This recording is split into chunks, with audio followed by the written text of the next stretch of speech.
In this video, I'll show you how to service the filters on this booster. We also have the same filters on some of our breathing air compressors. There are two filter towers on this unit, the smaller one is the pre-filter. It's also called coalescing filter. And the other one is the carbon filter or purifier filter. The both towers needs to be serviced at every certain hours, and in order to do that, first we need to depressurize the both towers with this purifier vent valve. So you open this valve, this will take all the pressure out, and now we need to remove the top caps from each can housing. There's an adapter here that you can see. This adapter basically can be moved to one another, and with a socket wrench you'll be able to remove the top caps. So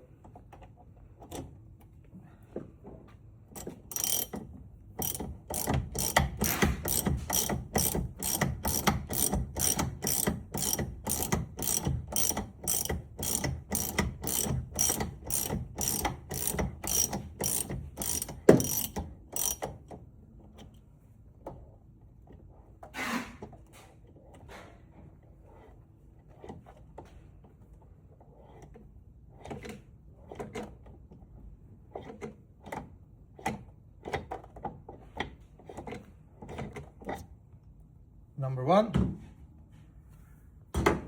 Now I'll take the top adapter, move it to the second one.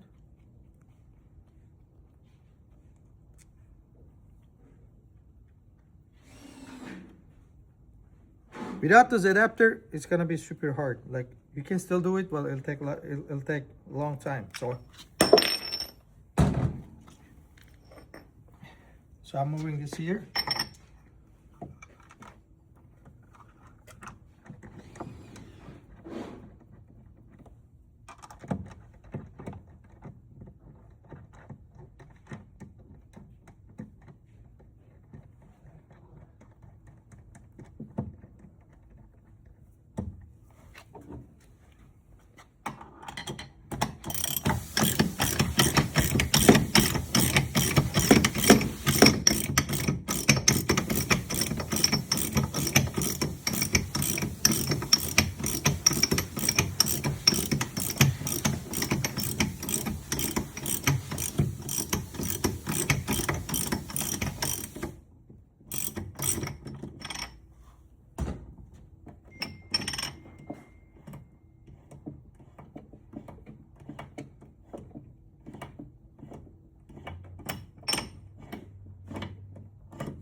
All right, and each of those caps, they have an O-ring right here to seal. So when you're installing this filter, you gotta make sure this O-ring is lubricated, and also this is a serviceable item. So if you see that O-ring is getting worn out, or every other year, I recommend changing this O-ring.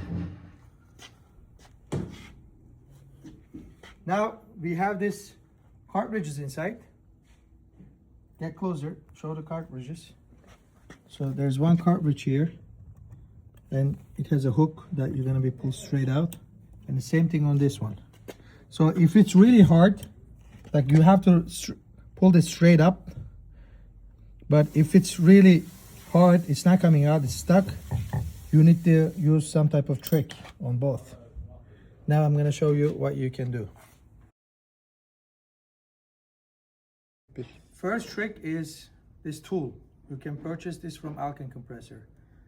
It has a hook here. Basically, it gives you some leverage that just helps you get it straight up. Look, there you go. I couldn't pull it with my finger because it was too hard. Now it's easier. So I remove the cartridge.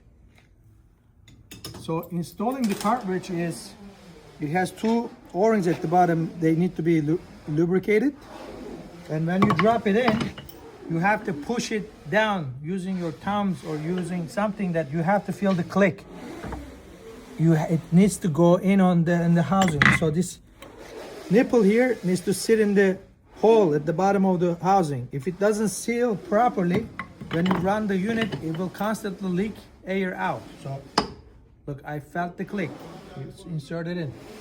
The second trick is you can use a couple of carabiners and a screwdriver. Basically, it's gonna almost do the same thing. You'll get the carabiner inserted from the hook. Look, like this. You see inside? Okay, and then basically just try to get a lever or something. Pop, it popped out. There you go. Now you remove the same thing on this one. This cartridge is a lot bigger, so what you need to do is you have to remove this plastic cap here, so you can remove the cartridge from here because it's too tall. You're not gonna have enough space, clearance to get it out from here. Okay?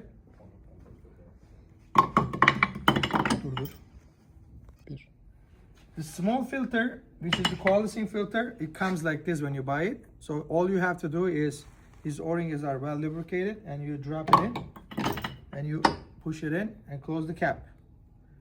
This one comes with a stainless filter, the stainless one.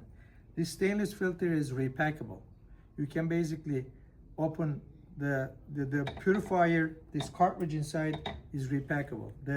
You can open the top cap on the cartridge, dump everything out, and you can repack it using a repacking kit. And the instructions are in the repacking kit. And another option, if you don't want to repack this, we have a disposable filter cartridges. These are disposable. Some of them have molecular sieves inside. Some of them is all activated carbon. So depending on the application that you're using, it'll change. These ones that you don't have to do anything, you drop it in, push it in, and it's done. You don't require repacking. And also, of course, there's a price difference between the repacking kit or pre-packed ones. The second filter, another filter on this unit that needs to be replaced is the silencer filter. It's on the back side of the unit.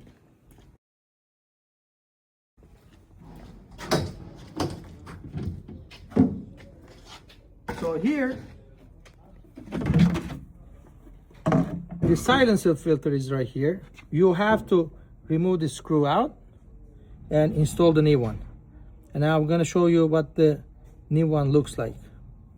To replace this filter, first you're going to need a number 13 wrench or a socket wrench, and then you need to remove this filter. The bolt out is kind of long, so it'll take some time.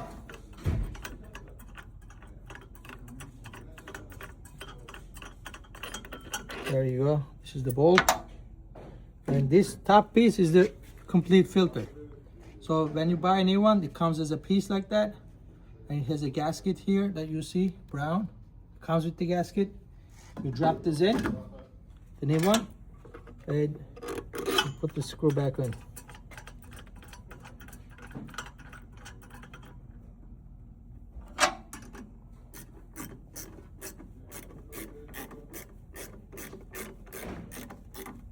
You don't need to over tighten this because it can break. Just need to make it snug and secure, that's all. And when first time when you receive the compressor, you're gonna see a condensate drain bucket here. That doesn't stay inside the inside the unit. It needs to be outside. So on the compressors, there are side holes. Here, on this side, there's a side hole. You put this bucket right here, and the decompression chamber, there's a pneumatic drain hose sticking out from the bottom. You bring this hose through this hole and connect to this bucket with the push fitting. That will, every time it does a condensate drain, it's gonna be collected in this bucket. If you leave this inside of the unit, it's gonna create a lot of mess. Another filter on these units is the crankcase breathers.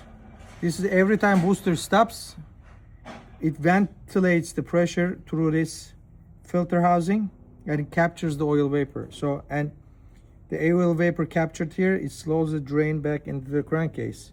So these filters, they get segregated after a time and need to be serviced.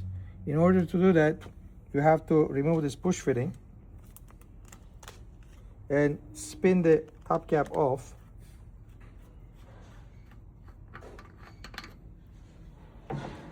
And inside, you got one metal plate on the top, and you got 6 filter pads right here, and another metal plate at the bottom.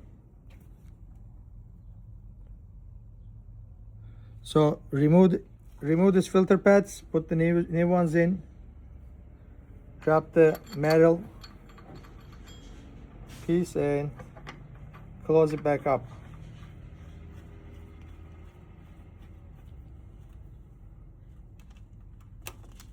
And now connect the tube, that's all. There's one more filter on the unit, is the inlet filter, also being needs to be serviced. Inlet filter is, there's a spin-on filter that you need to spin the housing and you change the filter cartridge inside and spin it back on. That's how you service the inlet filter.